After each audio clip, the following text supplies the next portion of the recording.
क्या हुआ सुषमा, तुमने इस रिश्ते को मना कर दिया? लड़की और घर परिवार दोनों में मुझे तो कोई कमी नहीं दिखी।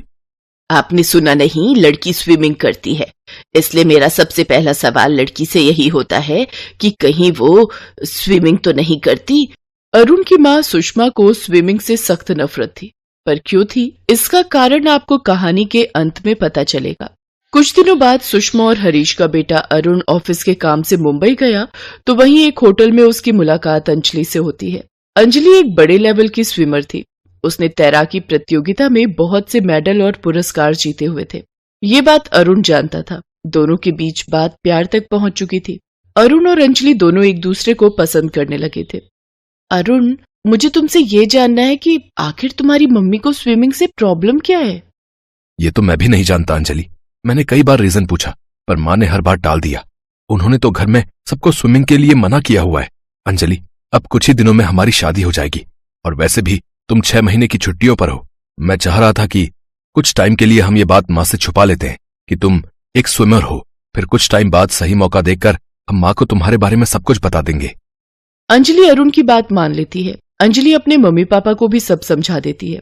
शादी अगर सब मेहमानों के बीच होती तो सुषमा को कहीं न कहीं सच्चाई पता चल जाती, इसलिए अरुण और अंजलि ने सिर्फ परिवार के लोगों के बीच मंदिर में शादी करना सही समझा। सबने इस शादी के लिए रजामंदी दे दी और शादी के बाद अंजलि अपने ससुराल आ गई। अंजलि ने शादी से पहले तो अरुण की बात मान ली, पर शादी के बाद कई दिनों तक वो स्विमिंग नहीं कर पाई, इसलिए वो परेशान हो रही थी। अरुण, मैं बहुत परेशान हो रही हूँ। मुझे स्विमिंग की प्रैक्टिस करनी है। 3 महीने बाद मेरा स्विमिंग कंपटीशन है। शादी के बाद मैंने प्रैक्टिस नहीं की। बस कुछ दिन और रुक जाओ, मैं करता हूँ माँ से बात। अंजलि बहू, जरा इधर आना। ये स्टोर रूम का ताला लगा दो। सिलाई मशीन कितनी धूल खा रही है। सारे ब्लाउज उधड़े पड़े हैं। सोच रही हूँ आज इन्हें सिल लेती हूँ। माँ जी, ये स्टोर रूम में इतना अंधेरा क्यों है? लाइट जला लेते। बहू, जल्दी से दरवाजा बंद करो। फालतू की बातें मत किया करो। मैंने सिलाई मशीन ले ली है, मुझे कोई काम नहीं है। अंजलि अपनी सास के इतने रूखे व्यवहार को देखकर सोच में पड़ जाती है। वो देखना चाहती थी कि आखिर स्टोर रूम में ऐसा क्या है जो उसकी सासू माँ इतना घबरा गई। उसके बाद भी अंजलि ने 1-2 बार स्टोर रूम में जाने की कोशिश की, पर उसकी सास सुषमा ने उसे स्टोर रूम में जाने से रोक दिया। एक दिन सुषमा जब मंदिर गई हुई थी, तब पीछे से अंजलि ने मौका देखकर स्टोर रूम का दरवाजा खोल लिया और अंदर चली गई। अंजलि ने अंदर जाकर देखा, बहुत सारे पुराने सामानों के बीच एक स्विमिंग पूल सेफ्टी टायर रखा हुआ है। अंजलि देखकर हैरान रह जाती है कि जिस घर में स्विमिंग का नाम लेना भी मना है, उस घर में स्विमिंग पूल वाला सेफ्टी टायर कैसे रखा है। अंजलि उस स्विमिंग पूल के सेफ्टी टायर को उठा लेती है और कमरे में ले आती है। बताओ माँ जी, वैसे तो स्विमिंग के लिए मना करती है, फिर घर में स्विमिंग टायर कैसे आया? कोई तो करता ही होगा ना स्विमिंग। ये स्विमिंग टायर मेरा है। मैं स्विमिंग करती हूँ तो ये यूज कर लेती हूँ। तुम स्विमिंग करोगी? पर माँ जी को पता चल गया तो? और यहाँ पर तो कोई स्विमिंग पूल भी नहीं है। मैं कैसे स्विमिंग करूंगी? मैं तुम्हारी तरह बाहर जाकर स्विमिंग नहीं कर सकती। अरे तो क्या हुआ, मैं तुम्हारे लिए यही स्विमिंग पूल बना देती हूँ। अच्छा ठीक है, तुम एक चुटकी बजाओ। अंजलि उस लड़की के कहने पर जैसे ही चुटकी बजाती है, उसके सामने एक स्विमिंग पूल बन जाता है। ये कैसा जादू है? ये तो कोई जादुई स्विमिंग पूल लगता है। हाँ, ये जादुई स्विमिंग पूल है। अब तुम जब भी चुटकी बजाओगी, जादुई स्विमिंग पूल बन जाया करेगा और दोबारा चुटकी बजाते ही स्विमिंग पूल गायब हो जाएगा। तुमने मुझे ये स्विमिंग पूल देकर मेरी बहुत हेल्प की है। मुझे प्रैक्टिस करनी थी। वैसे तुम कौन हो? अरे कहाँ गई वो लड़की? अचानक वो लड़की गायब हो जाती है, पर अंजलि खुश थी। अब उसके पास जादुई स्विमिंग पूल था। अंजलि का अब जब भी मन होता सबकी नजरें बचाकर चुटकी बजाती और जादुई स्विमिंग पूल बन जाता। अंजलि आराम से स्विमिंग करती और चुटकी बजाकर स्विमिंग पूल गायब कर देती। पर एक दिन सुषमा अंजलि को स्विमिंग पूल में स्विमिंग करते देख लेती है। वो हैरान रह जाती है और गुस्से से आग बबूला हो जाती है। ये सब क्या है? ये कौन सी जादुई शक्ति से ये स्विमिंग पूल अपने कमरे में बनाया है बहू? मुझे तुझसे ये उम्मीद नहीं थी कि स्विमिंग करने के लिए तुम इस तरह के टोने टोटके करोगी। तभी हरीश और अरुण भी आ जाते हैं। तुम्हें पता भी है कि मुझे स्विमिंग से कितनी नफरत है, फिर भी तुमने मुझसे छुपाया कि तुम स्विमिंग करती हो। माँ, मैं आपको बताने वाला था कि अंजलि एक बहुत बड़ी स्विमर है। माँ जी, मैंने कोई टोना टोटका नहीं किया। मुझे तो उस लड़की ने ये स्विमिंग पूल बनाने की जादुई शक्ति दी है। माँ जी, मैं ये नहीं समझ पा रही हूँ, मुझे स्टोर रूम से ये स्विमिंग टायर मिला है, ये हमारे घर में कैसे है? जब आपको स्विमिंग से इतनी नफरत है तो हमारे घर में स्विमिंग का सामान कैसे है? ये टायर तुम स्टोर रूम से क्यों लाई? ये तो मेरी छोटी का है। तुमने इसे स्टोर रूम से निकाल कर एक बार फिर से मेरे जख्म हरे कर दिए, मेरी छोटी की याद दिला दी। सुषमा, घर में किसी को भी इस बारे में नहीं पता है और फिर बच्चे उस सच्चाई को नहीं जानते। माँ, छोटी मतलब आशा मौसी। ये आशा मौसी का स्विमिंग टायर है। हाँ बेटा, ये तेरी आशा मौसी का स्विमिंग टायर है। तेरे नाना नानी के दुनिया से जाने के बाद मैं और छोटी, हम दोनों बहनें ही तो एक दूसरे के सुख दुख की साथी थी। तेरी आशा मौसी को तैरना बहुत पसंद था, उसने स्विमिंग ज्वाइन की, पर एक दिन उसके साथ एक हादसा हो गया। वो एक छोटी सी लापरवाही के कारण स्विमिंग पूल में डूब गई। तब से लेकर आज तक मुझे स्विमिंग से डर लगता है। बताते बताते सुषमा रो पड़ती है। तभी वो लड़की फिर से आ जाती है। माँ जी, इसी लड़की ने मुझे ये जादुई स्विमिंग पूल बनाने की शक्ति दी थी। छोटी तू? हाँ दीदी, मैं तो इस दुनिया से चली गई, पर मेरी आत्मा इस स्विमिंग टायर के साथ जुड़ी थी। दीदी, वो एक हादसा था, जरूरी तो नहीं हर बार ऐसे हादसे हो। ऐसे तो दुनिया में कितने हादसे होते हैं, तो क्या हम जीना छोड़ देते हैं? नहीं ना।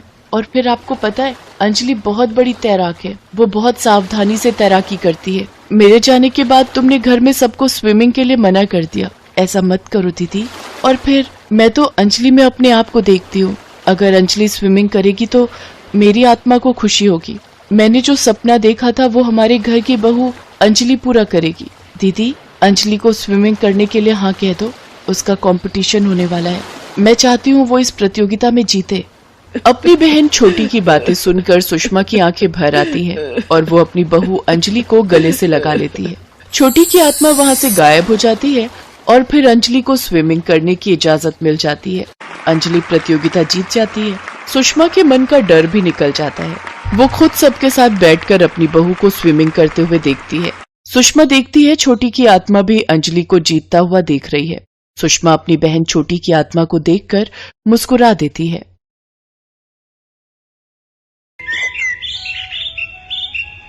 मनीषा कपड़ों के शोरूम में नौकरी करती थी।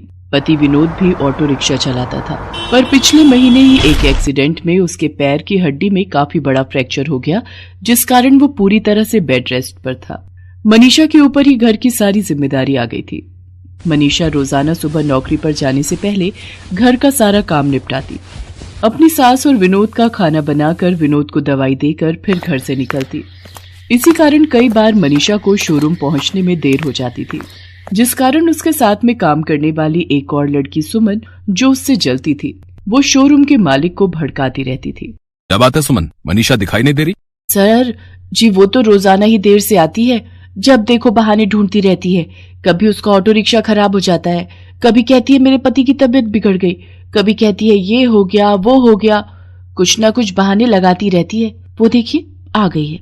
नमस्ते सर जी। क्या बात है मनीषा, टाइम देख रही हो? घड़ी में कितना हुआ है? ये कोई टाइम है शोरूम में आने का?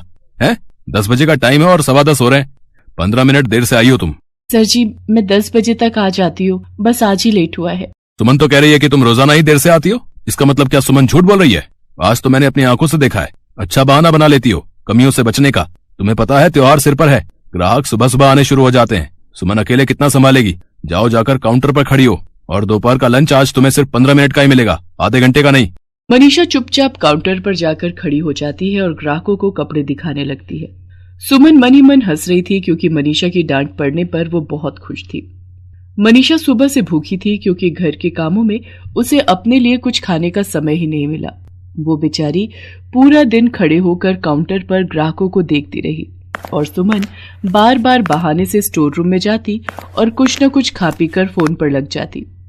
मनीषा ने पूरा दिन कुछ भी नहीं खाया था, और शाम को भी जब वो घर पहुंची तो घर के कामों में लग गई। उसकी सास कोई भी काम करके राजी नहीं थी, बस सारा दिन बैठी रहती थी। विनोद की देखभाल करने से लेकर शाम का खाना बनाना, बस इसी में मनीषा की जिंदगी सिमट कर रह गई थी। क्या बात है बहू, आज रात की रोटी देने में बहुत देर लगा दी। ला रही हूँ माँ जी, बस दाल को तड़का लगा रही हूँ। तुम्हें पता है मुझे रात की दवाई लेनी होती है। अब तुम इतनी देर से खाना दोगी तो मैं दवाई कब लूंगी? कुछ तो सोचा करो बहू। मनीषा जरा पानी तो देना। जी अभी लाई। ऐसे ही घर और बाहर के कामों में मनीषा की जिंदगी गुजर रही थी, पर एक भयानक मुसीबत मनीषा के सिर पर मंडराने वाली थी, जिससे वो बिल्कुल बेखबर थी। मनीषा अगले दिन शोरूम में पहुंची तो मालिक गुस्से में आग बबूला बैठा था। मनीषा, एक बात बताओ, कल हमारे यहाँ शहर के मशहूर रईस देवीलाल की बेटी पूर्णिमा लहंगा खरीदने आई थी। उसने 2 लाख रुपए का लहंगा खरीदा था। उस लहंगे को मैंने तुम्हें कल यही बोला था कि वो फिनिशिंग पर जाएगा, उसे संभाल कर रख देना। हमारे शोरूम में उस लहंगे का एक ही पीस था जो पूर्णिमा जी को पसंद आया था। तुम्हें पता भी है वो लहंगा एक जगह से बुरी तरह फट गया है। सीसीटीवी कैमरे में सबसे आखिर में तुम ही लहंगे को संभालती हुई नजर आ रही हो। शराफत से बता दो कि वो लहंगा फटा कैसे, क्योंकि सबसे आखिर में तुम ही शोरूम से बाहर निकली थी। नहीं सर जी, मैंने लहंगा नहीं फाड़ा, मेरा विश्वास कीजिए। मुझे कुछ नहीं सुनना। मैं तुम्हें शाम 6 बजे तक का समय देता हूँ। या तो तुम ये लहंगा कैसे भी ठीक करके दोगी या फिर पूरे 2 लाख रुपए तुम मुझे दोगी। मेरा तो नुकसान हो गया ना। अब जाओ यहाँ से और इसे ठीक करके ही लाना, नहीं तो पैसे लेकर आना, वरना कल सुबह पुलिस तुम्हारे घर पहुंचेगी। मनीषा रोती बिलखती रही, पर शोरूम का मालिक उस पर बिल्कुल भी दया नहीं कर रहा था। मनीषा रोती हुई घर लौट रही थी, तभी उसकी नजर सड़क पर एक बूढ़ी औरत पर पड़ती है जो सड़क पार कर रही थी और गाड़ी उसके सामने आने ही वाली थी। मनीषा झट से उस बूढ़ी औरत को गाड़ी के आगे आने से बचा लेती है। अम्मा संभाल कर, अभी गाड़ी से आपको चोट लग जाती। शुक्रिया बेटी, जीती रहो। क्या करूं, आंखों से दिखाई नहीं देता, इसलिए सड़क पर गाड़ी निकलने की भनक ही नहीं पड़ती। अम्मा आपके हाथ से ये पोटली गिर गई थी, ये लीजिए। बेटी तुम जानती हो इस पोटली में एक रेशमी कपड़ा है जिससे हम अपनी पसंद की कोई भी जादुई पोशाक बना सकते हैं। किसी जमाने में मैं एक बहुत बड़ी जादूगरनी थी और इस कपड़े की सहायता से बहुत सुंदर सुंदर पोशाक बना लिया करती थी, पर अब उम्र के साथ मेरी आंखें भी कमजोर हो गई हैं और मैं नहीं चाहती कि मेरे बुढ़ापे का फायदा उठाकर कोई इस कपड़े को चुरा कर ले जाए, इसलिए इसे पोटली में बांधकर अपने साथ रखती हूँ। पर मुझे लगता है अब मैं ज्यादा दिन तक इस दुनिया में नहीं रहूंगी और मेरा इस दुनिया में कोई भी नहीं है, इसलिए ये रेशम का कपड़ा मैं तुम्हें देती हूँ।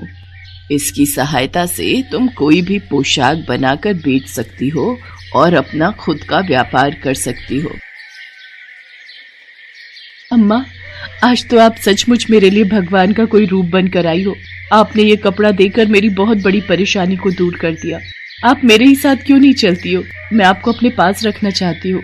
नहीं बेटी, अब मैं उम्र के इस पड़ाव पर हूँ कि मुझे 4 धाम की यात्रा करनी है, इसलिए मैं तो बस प्रभु के चरणों में ही अपने आखिरी दिन गुजारना चाहती हूँ। मनीषा से विदा लेकर वो बूढ़ी औरत वहाँ से चली गई।